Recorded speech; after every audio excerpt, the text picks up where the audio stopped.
Hello and welcome to this video. This is Practicing with Cory, where I show you a new piece you might not be familiar with that I'm working on. And I have links below this video where you can get the free sheet music, also where you can get the book. I am working on, and I'm going to demonstrate for you and discuss for you today, Vivaldi's Concerto in D major, just the first movement. I don't have the BWV number, but it's the first concerto that Bach transcribed when he was learning about Italian concerti. If you are familiar with the Italian concerto of Bach, well, if it weren't for Vivaldi and other Italian masters like that, Telemann and Vivaldi and others, Bach probably would have never learned how to write concerti. This was the domain of the Italians. The Italians were experts at the development of the concerto form, the Baroque concerto, and in learning the formal aspects of the concerti and how to compose them, Bach transcribed many concerti for solo harpsichord.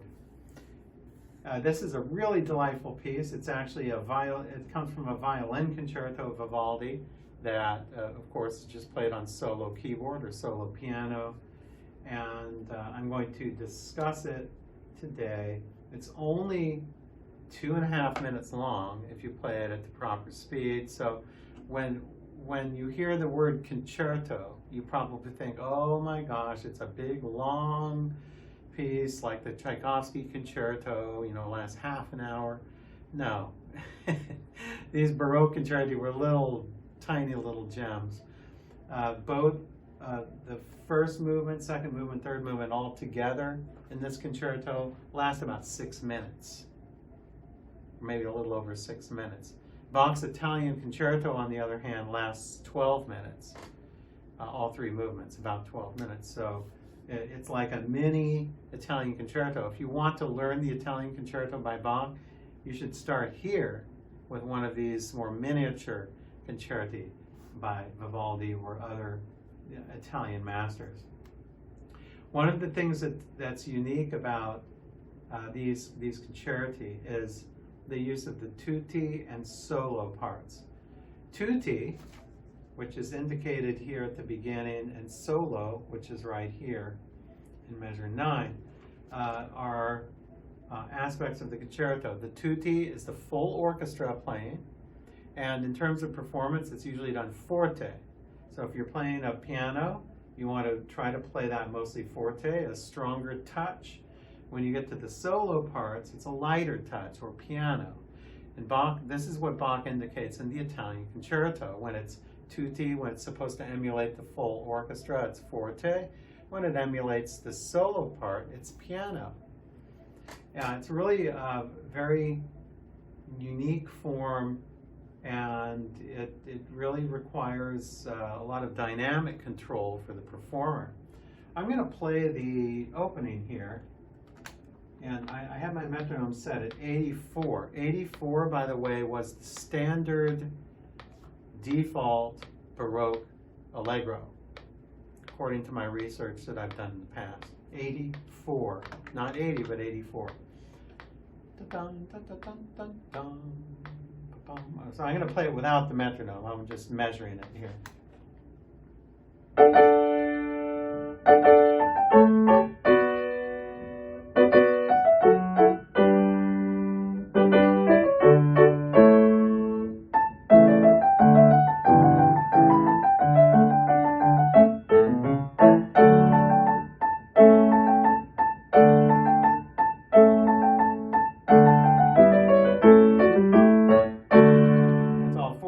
Now, in measure 9, the solo comes in. You want to keep this down soft.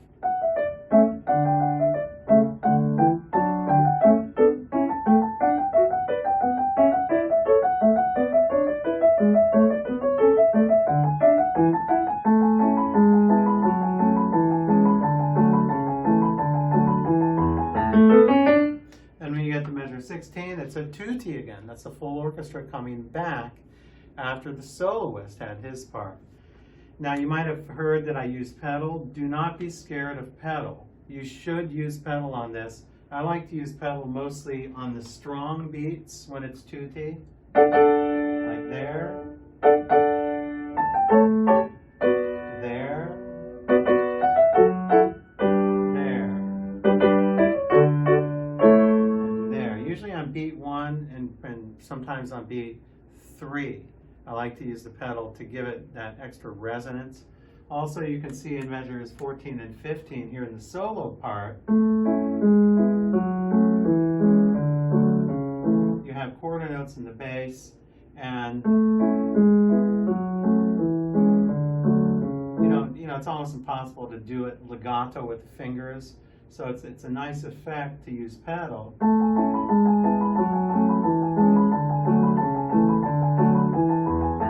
Then the tutti comes back in measure 16. So don't be scared of pedal. When you hear people tell you, oh, this is Baroque music, it doesn't need pedal, or it shouldn't have pedal because it's Baroque music, don't listen to them. It should have pedal.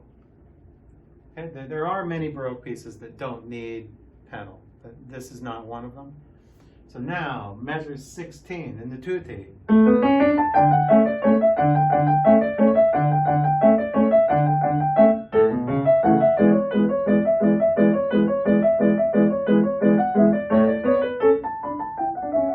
Then the solo comes back in. So now we're soft again, soft and light.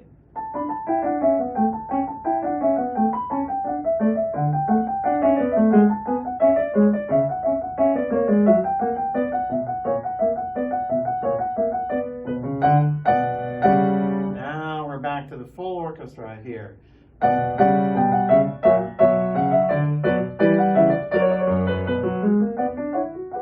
Ooh, now we got our solo here.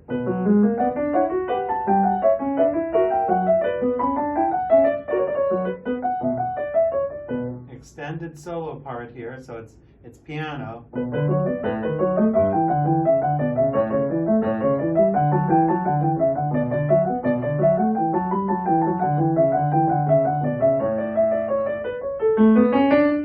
And then after that extended solo, we're in measure 33. The tutti comes back in, full orchestra, forte.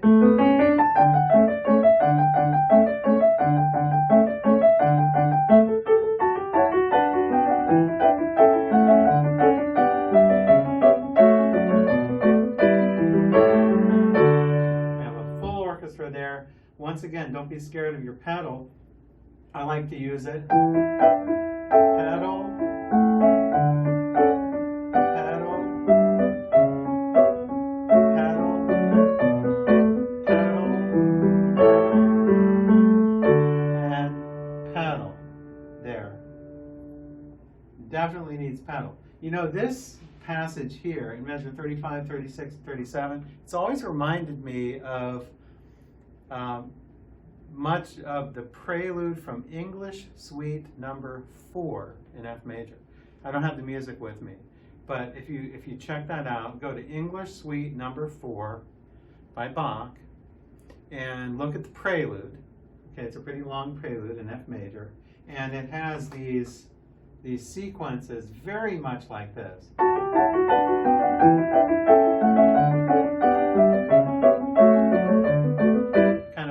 Up or down the circle of fifths, like Vivaldi does here. It's really strikingly similar. This is where Bach learned this style. In fact, that prelude, in fact, all the preludes for that matter, of the preludes from the English suites are in ritornello form. They're in this tutti solo form. So even if it's not marked in the score, you should find those places where it's most likely the full orchestra forte and where it's the solo piano. So this is how you can improve your performance of the preludes to the English suites, especially the fourth English suite, which is very similar to here. Now, in measure 38, it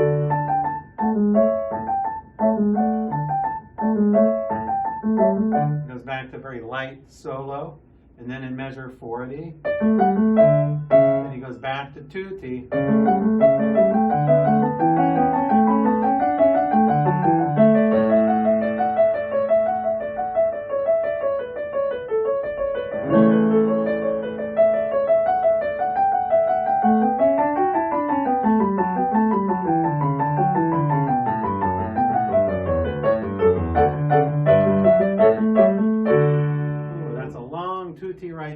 actually probably my favorite part in the whole piece. Then you have your, and I've always thought that this might be a mistake. I think I don't know, I think there probably should be a piano here because it just seems, because that's the solo material from earlier. So I don't know, perhaps it should be solo, I don't know, but going by this score, there's no change of dynamics, so you can experiment with that. Experiment with it, forte or piano. And then you have, after the short solo part,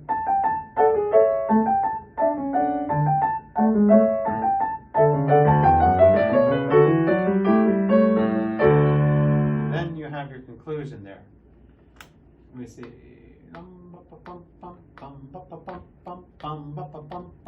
Don't play it too fast. It's only 2.5 minutes long, so it's not that long. I'm going to play the whole thing now from beginning to end at about 84. That's a standard Baroque allegro. And I want you to listen carefully to the tutti and the solo contrasts.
Now you have the first movement of Vivaldi's D major concerto, transcribed by Bach for harpsichord. Delightful, delightful little piece.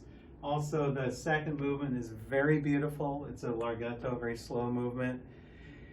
And the third movement is also very, very delightful. It's actually a little more difficult. It has some very naughty, kind of difficult passages in it. I would suggest starting with the first movement here. Download your sheet music or get your book from the link below. Sign up for the Well-Rounded Pianist. Learn piano from me and learn piano, theory, all aspects of piano. Thank you for joining me until we meet again.